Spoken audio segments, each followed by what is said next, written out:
గిరిజనులది ప్రేమగల హృదయం అన్నారు బ్రహ్మశ్రీ చాగంటి కోటేశ్వరరావు.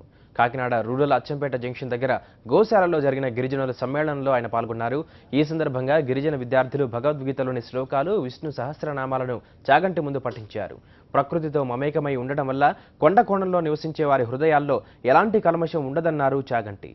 భగవంతుడు కూడా గిరిజనులను ఎంతో ప్రేమించాడని రామాయణంలోని పలు ఘట్టాలను ఉదహరించారు.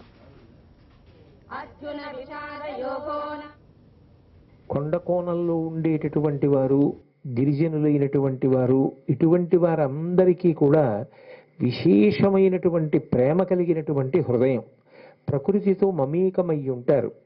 అందుకే సాధారణంగా వాళ్ళ మనస్సుల్లో కల్మషం ఉండేటటువంటి అవకాశం ఉండదు.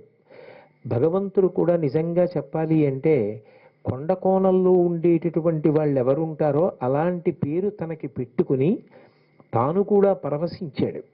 మీకు నేను ఈ మాట ఏదో యథాలాపంగా అంటున్నది అని అనుకోవద్దు. శ్రీశైలంలో జ్యోతిర్లింగమైనటువంటి మల్లికార్జునుడు చెంచు మల్లన్న అని పిలువబడతాడు ఇప్పటికీ. ఆయన చెంచుల చేత ఆరాధనకి ఎంతో ప్రీతితో ఆనందంతో స్వీకరిస్తూ ఉంటాడు.